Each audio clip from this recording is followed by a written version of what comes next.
Captain Jake Morrison stared at the computer screen in front of him. The numbers made no sense. He rubbed his tired eyes and looked again. The readings were still there, glowing bright green against the black display. "Ben, come here and look at this," Jake called to his communications officer. Lieutenant Ben Parker pushed himself away from his desk and floated over in the low gravity of Deep Space Station Alpha 7. The station spun slowly to create some gravity, but it was still much less than Earth normal. "What is it, Captain?"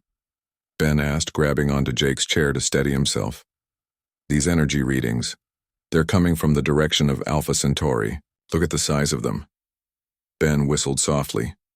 "That's impossible. Nothing natural could produce energy signatures that big." Jake nodded. "That's what I thought. But the computers have checked the readings 5 times. Whatever is out there is moving fast. Very fast." Dr. Lisa Hartwell entered the command center carrying a cup of coffee that smelled much better than it probably tasted. Station coffee was never good, but it was hot and had caffeine. "Good morning, gentlemen. You both look like you haven't slept," she said. "We haven't," Jake replied. "Lisa, you need to see this. Your expertise might help us figure out what we're dealing with." Lisa was the station's chief scientist. She specialized in studying life forms that might exist on other worlds. So far, humanity had found simple bacteria and some basic plant life on a few planets, but nothing intelligent. Nothing that could build spaceships. She looked at the screen and frowned. "How far away are they?" "About 2 light years in closing. At their current speed, they'll reach the edge of our solar system in 6 months," Ben answered. "Their current speed being what exactly?" Lisa asked. Jake and Ben looked at each other. "About 90% the speed of light," Jake said quietly. Lisa nearly dropped her coffee. "That's not possible. Nothing with mass can travel that fast. The energy requirements alone would be enormous." "Yes, we know," Jake interrupted. "But there they are." For 3 days, the crew of Deep Space Station Alpha 7 watched the approaching objects. They sent reports to Earth and Mars, but it would take hours for the messages to reach the inner solar system, and hours more for any reply to come back. The objects began to slow down when they reached the outer edge of the solar system. This was almost as impressive as their speed had been. Whatever technology they used, it was far beyond anything humans had developed. "Captain, I'm getting something on the radio," Ben announced on the 4th day. Jake rushed to the communication station. "What kind of something?" It's in English, sir." Jake and Lisa exchanged glances. "Put it through the speakers," Jake ordered. The voice that came through the speakers was clear and human-sounding, though it had an odd accent that none of them could place. "Attention, inhabitants of this system. We are the advance fleet of the Terran hegemony. Prepare for contact protocols." Jake grabbed the microphone. "This is Captain Jake Morrison of Deep Space Station Alpha 7, representing the United Earth Federation. Please identify yourselves and state your intentions." There was a long pause before the voice replied. "Captain Morrison, we are your distant cousins returning home after a long journey among the stars. We request permission to approach your station for face-to-face communication." "Cousins?" Lisa whispered. "What does that mean?" Jake keyed the microphone again. "Can you explain what you mean by cousins? And how do you know our language?" Another pause. "We share your origins, Captain. We are human, as you are human, though we have evolved during our time away from the home world." The next few hours passed in a blur of activity. Jake contacted Earth immediately, sending emergency messages to Admiral Kate Williams at Deep Space Command. The reply came back quickly. "Maintain contact. But proceed with extreme caution. Do not allow them to approach until we know more." But the visitors were already approaching. Their ships became visible on long-range sensors, and what the crew saw made them gasp in amazement. The vessels were enormous, each one easily 10 times the size of anything humanity had ever built. They moved without any visible engines, gliding silently through space like metal mountains. "My God," Ben breathed. "How do they even build something that big?" As the lead ship came closer, Jake could see details through the station's powerful telescopes. The hull was smooth and silver, with strange symbols carved into its surface. It looked both ancient and impossibly advanced at the same time. "Captain, they're requesting permission to dock," Ben reported. Jake hesitated. His orders were clear, but the situation was unlike anything anyone had prepared for. These beings claimed to be human, but their technology was centuries ahead of Earth's best science. "Tell them they can approach, but they must stop at 1 kilometer distance. No closer until we establish proper protocols." The ship stopped exactly 1 kilometer away as requested. A smaller craft separated from the main vessel and approached the station's docking bay. Jake, Lisa, and Ben watched through the observation windows as the shuttle landed with perfect precision. The airlock cycled and 3 figures emerged. Jake's breath caught in his throat. They looked human, but not quite right. They were tall, much taller than average humans, with pale skin that seemed to glow slightly. Their eyes were larger than normal, and their movements were too smooth, too perfect. The leader stepped forward and removed his helmet. He looked like a human man, but his features were sharp and angular in a way that seemed unnatural. When he spoke, his voice was the same one they had heard on the radio. "I am Commander Troy Blackwood of the Terran Hegemony. We greet our distant brothers and sisters." Jake stepped forward, trying to hide his nervousness. "Welcome to Deep Space Station Alpha 7, Commander. I'm Captain Jake Morrison. This is Dr. Lisa Hartwell and Lieutenant Ben Parker." Commander Blackwood nodded to each of them, but his expression remained cold and distant. "We have traveled far to return to our place of origin. We bring greetings from the hundreds of worlds we now call home." "Hundreds of worlds?" Lisa asked, unable to hide her amazement. "Indeed. We have spread across this section of the galaxy, bringing order and advancement wherever we go. We had always planned to return to Earth to reclaim our birthright." Something in the way he said, "reclaim," made Jake uncomfortable. "Reclaim? What do you mean by that?" Commander Blackwood smiled, but it was not a warm expression. "We are the true inheritors of human civilization, Captain. We left Earth when your ancestors chose to remain behind, content with their limited existence.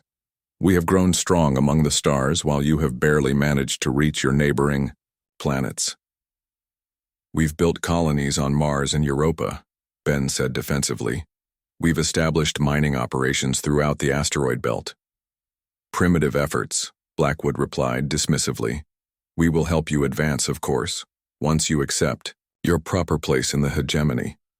The temperature in the room seemed to drop several degrees. Jake realized that this was not the friendly reunion the commander's words had initially suggested. "And what would our proper place be?" Jake asked carefully. Commander Blackwood's smile grew wider and somehow more threatening. "As subjects of a superior branch of humanity, naturally. We have come to bring order to this system and guide your evolution toward something more suitable." Lisa stepped forward. "You're talking about conquest." "I'm talking about reunification," Blackwood corrected. "Under proper leadership, we will give you 30 of your days to consider our generous offer. I suggest you use that time wisely." The commander and his companions turned and walked back toward their shuttle without another word, leaving Jake, Lisa, and Ben staring after them in shocked silence. The emergency meeting on Earth took place in the deepest levels of the United Earth Federation headquarters.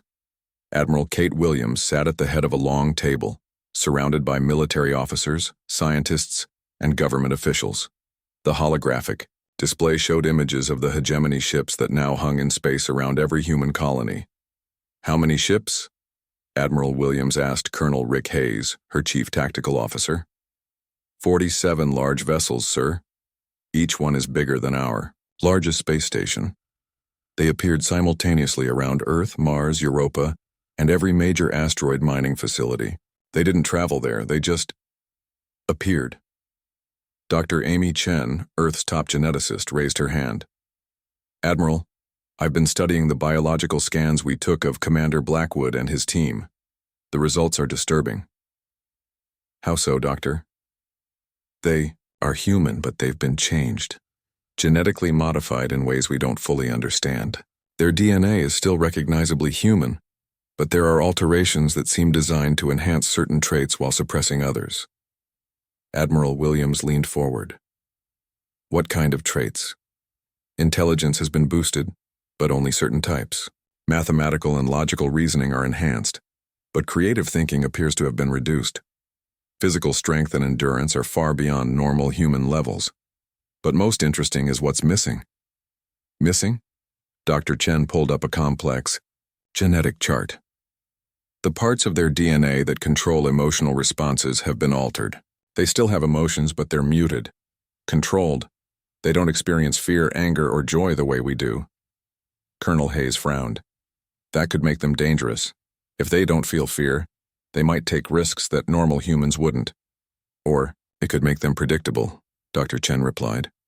Without strong emotions driving their decisions, they might always choose the most logical path. Admiral Williams stood up. None of this changes our immediate problem. They've given us 30 days to surrender, and they have the technology to enforce their demands. Our satellites went dark 3 hours ago. The room fell silent. Earth's defense satellites were the planet's first line of protection against asteroids and hostile ships. If the hegemony could disable them so easily, humanity's military technology was useless. What about the colonies? Someone asked. Same story everywhere, Colonel Hayes reported. Mars colony went silent 12 hours ago. The asteroid miners report that their equipment has been shut down remotely. Europa base is still broadcasting, but they say hegemony ships are positioned directly above them. Dr. Chen was studying her tablet when she suddenly looked up. Admiral, I need to get to my lab immediately. I think I know why they consider us inferior, and it might be the key to fighting back. While Dr. Chen raced to her laboratory, similar scenes were playing out across the human colonies. On Mars, the colonists watched in fear as the massive hegemony ship hung motionless in their sky. The ship was so large that it blocked out the sun for hours at a time as Mars rotated. Commander Troy Blackwood's voice echoed through every communication device on every human world simultaneously. People of the failed human colonies. His voice was calm and emotionless. You have 25 days remaining to accept integration into the hegemony. We offer you advancement beyond your current primitive state. Your genetic code will be corrected, your minds will be enhanced, and you will take your place in our galactic empire. On Europa, miners huddled in their underground facilities, listening to the broadcast. We do not make this offer out of kindness, Blackwood continued. We make it because you are human, even if you are an inferior version of humanity. Your ancestors chose to remain on Earth while we chose the path of improvement. We became what humanity was meant to be. Back on Earth, Dr. Chen was working frantically in her laboratory. She had discovered something in the hegemony genetic samples that excited and terrified her in equal measure. They didn't just enhance themselves, she muttered to her assistant. They removed parts of what makes us human. Her assistant, a young scientist named Peter Walsh, looked confused. What do you mean, Doctor? Look at this genetic sequence, she pointed to her computer screen. This controls the production of certain brain chemicals. Dopamine, serotonin, adrenaline. The chemicals that make us feel happy, sad, excited, or afraid. And they've reduced the production of these chemicals to almost nothing. They don't experience emotions the way we do. They don't get excited about new discoveries. They don't feel joy when they create something beautiful. They don't even feel love for their families. Peter stared at the screen. That's horrible. Why would they do that to themselves? Because they thought emotions were weaknesses, Dr. Chen replied. They believed that removing human feelings would make them more efficient, more logical, more perfect. She turned to face Peter, her eyes bright with realization. But they were wrong. Our emotions aren't weaknesses. They're what make us adaptable. When we're afraid, we become creative. When we're angry, we fight harder. When we love something, we'll do anything to protect it. Meanwhile, in the asteroid belt, engineer Sam Rodriguez was having his own revelation. He was hiding in an abandoned mining station, studying the hegemony ships through powerful telescopes. Their technology is incredible, he told his partner Lisa Grant over the radio, but there's something strange about how they use it. What do you mean? Everything they do follows perfect patterns. When they disabled our satellites, they did it in exact order. When they positioned their ships, They chose mathematically optimal locations. There's no variation, no creativity in their tactics. Lisa thought about this. So they're predictable? Maybe. If we could figure out their logical patterns, we might be able to stay one step ahead of them. Back on Earth, the 30-day countdown was being broadcast on every screen. The number changed from 25 to 24 days as Dr. Chen made her most important discovery. She was examining blood samples from the hegemony visitors when she noticed something odd. "Peter, look at this. Their blood chemistry is different, but not in the way I expected." "How so?" "They have almost no stress hormones, no adrenaline, no cortisol. Their bodies don't respond to danger the way ours do." Peter didn't understand why this was important, but Dr. Chen was getting excited. "Don't you see? When humans face danger, our bodies flood with chemicals that make us stronger, faster, and more alert. We can perform incredible feats when we're scared or angry. But they can't. They removed that ability when they modified themselves."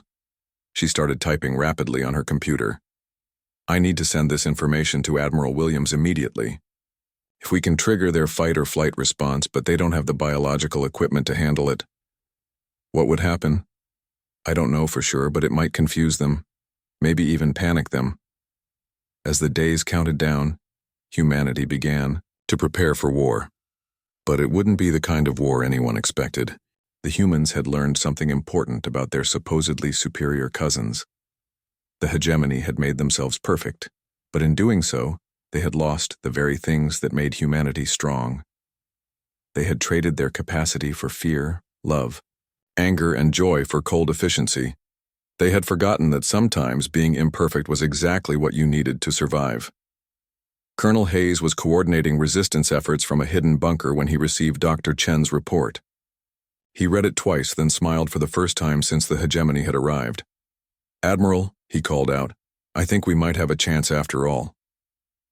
The countdown continued, but humanity was no longer just waiting. They were planning. And for the first time since the hegemony had arrived, some people were starting to hope that their human imperfections might be exactly what they needed to win. 10 days remained on the hegemony countdown when Captain Alex Turner made his move. He crouched in the ruins of what used to be Chicago's spaceport, watching a hegemony patrol ship hover silently above the abandoned terminals. The ship's sensors swept the area in perfect patterns, just as engineer Sam Rodriguez had predicted.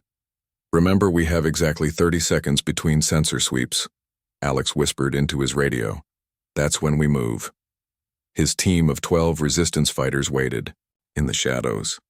They carried weapons that would have made the hegemony laugh: chemical explosives, metal projectiles, and devices that created loud noises and bright flashes. Primitive technology compared to energy weapons and force shields. But Dr. Nina Foster had discovered something important about the hegemony soldiers. She was a psychologist who had been studying their behavior patterns from hidden cameras placed around the world. "They don't understand chaos," she had explained to the resistance leaders. "Everything they do follows perfect logic. When something doesn't make sense to them, they freeze for a few seconds while they try to process it." Alex watched his timer count down. 3, 2, 1. Now! The team scattered in 12 different directions, each carrying homemade bombs toward different targets. The hegemony ship's sensors detected them immediately, but something unexpected happened. Instead of following the most logical target, the patrol ship hesitated. The AI controlling the ship had been programmed to respond to threats efficiently. But with 12 equally dangerous targets moving in random patterns, it couldn't decide which one to stop first. For exactly 4 seconds, it did nothing. That was enough time for Sam Rodriguez to detonate his bomb under the ship's landing gear. The explosion didn't destroy the hegemony vessel, but it damaged the sensors badly enough that the ship had to retreat for repairs. More importantly, the attack had been broadcast live on hidden cameras to resistance cells around the world. "It works," Alex said into his radio, grinning. "The bastards can be confused." On Mars, similar attacks were happening. The colonists had discovered that hegemony soldiers were vulnerable to unexpected sounds and flashing lights. When their perfect senses were overloaded with chaotic input, they needed several seconds to adjust. Mining foreman Jake Williams had organized the Mars resistance. He led a team into the colony's main power plant, which the hegemony had taken control of.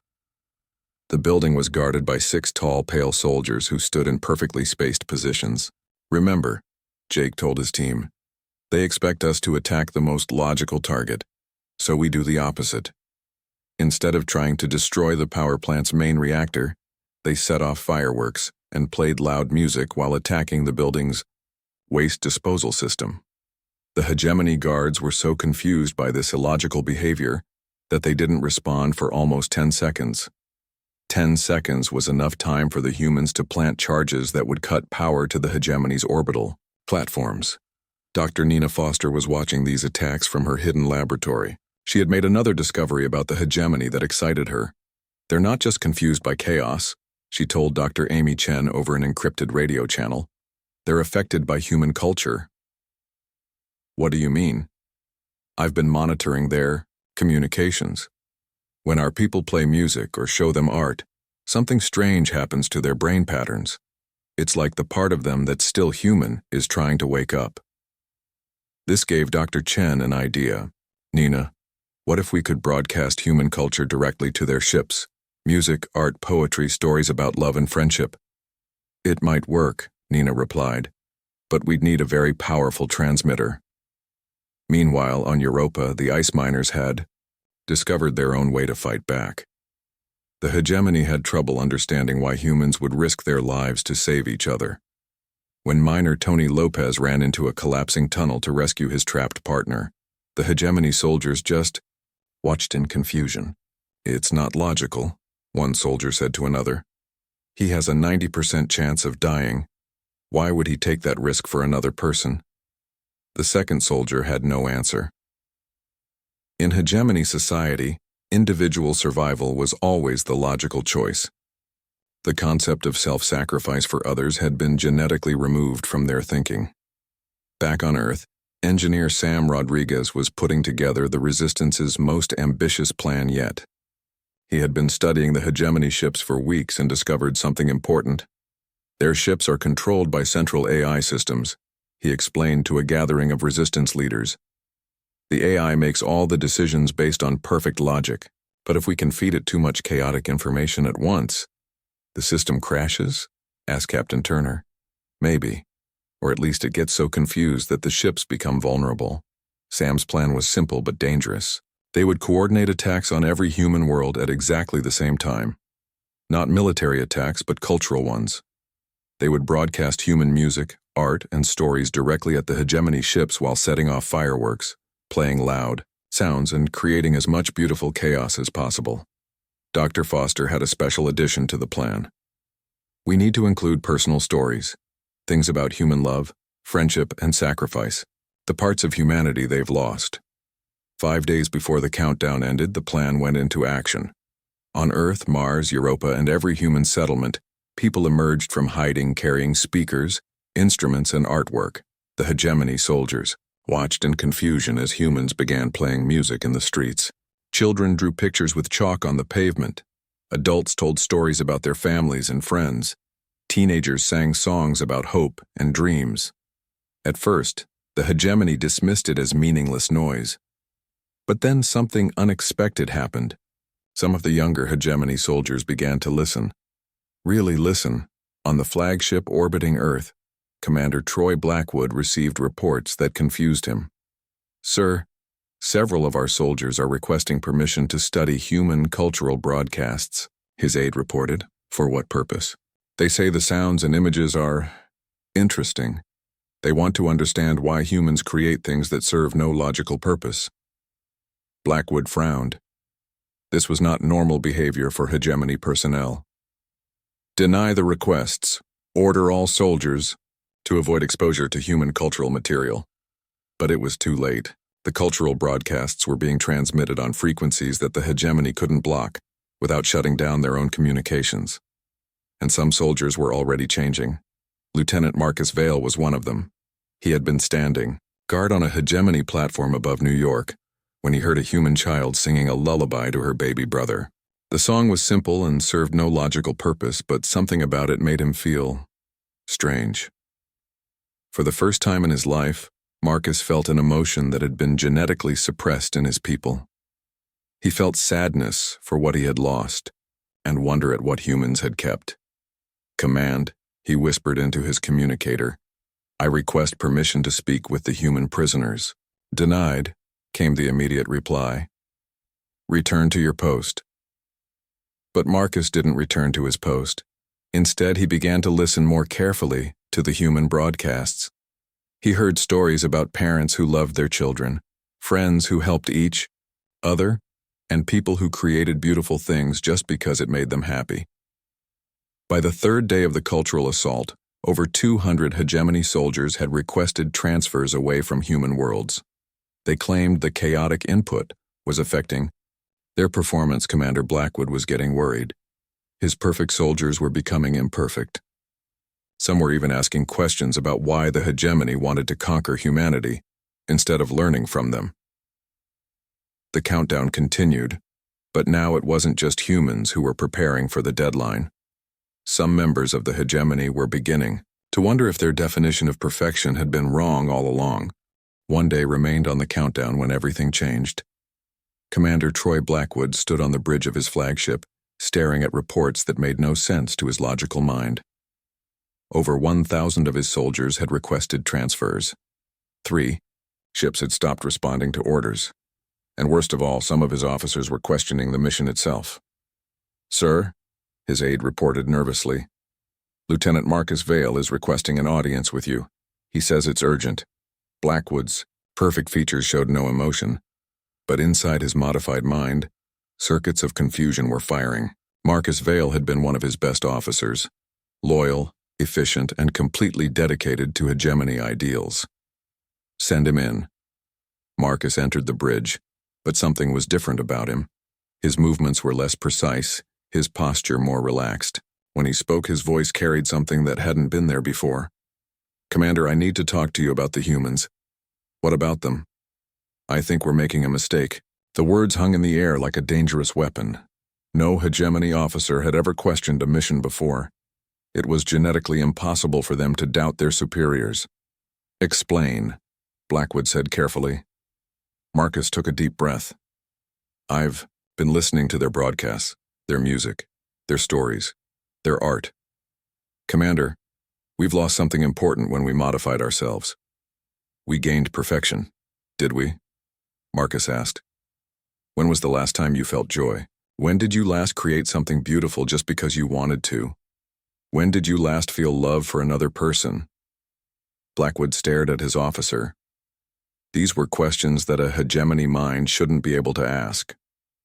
Those emotions were weaknesses. We removed them for good reason. "The humans don't think they're weaknesses," Marcus replied. "They think they're what make life worth living." Down on Earth, President Helen Martinez was preparing for humanity's final hour. The resistance had fought bravely, but they all knew it wasn't enough. The hegemony had weapons that could destroy entire planets. If they decided humanity was too troublesome to keep alive, there would be nothing anyone could do to stop them. Dr. Paul Stevens, the chief science advisor, entered the president's office with a proposal that sounded completely crazy. "Madam President, I want to broadcast a message directly to Commander Blackwood. Not a military communication or a surrender offer. A personal message about what it means to be human." "Paul, we have hours left. What good will talking do?" "Maybe none," he admitted. "But Dr. Chen's research shows that prolonged exposure to human culture is changing some of their soldiers. If we can reach Blackwood himself, if we can make him remember what his people gave up when they chose genetic perfection." President Martinez looked tired. She had been awake for 3 days straight, coordinating the resistance and preparing for the worst. "What would you say to him?" "I'd tell him about my daughter." Meanwhile, on the hegemony flagship, more officers were reporting strange experiences. They described dreams filled with colors they had never seen, music that made them feel things they couldn't name, and an unexplained desire to create rather than conquer. Commander Blackwood was trying to understand these reports when Dr. Stevens's message began broadcasting on all frequencies. "Commander Blackwood, my name is Dr. Paul Stevens. I'm a human father, and I want to tell you about my daughter Emma. She's 7 years old, and yesterday she drew me a picture of our family. It wasn't perfect. The heads were too big, the colors didn't match reality, and my hair looked like purple grass. But when she gave it to me, I felt something your people have forgotten how to feel. Blackwood found himself listening despite his training. I felt love. Pure, illogical, wonderful love. I felt proud of her creativity, even though the picture served no practical purpose. I felt joy at her laughter when she saw my reaction. Commander, these feelings that you call weaknesses are what make us human. They're what make life beautiful. The message continued. Your people have achieved incredible things. You've traveled between stars, built amazing technology, and created a perfect society. But what good is perfection if it can't feel wonder? What's the point of conquering the galaxy if you can't appreciate its beauty? On the bridge, Marcus Vale was listening to the broadcast with tears in his eyes. Tears were another thing the hegemony had genetically removed, but somehow they were returning to him.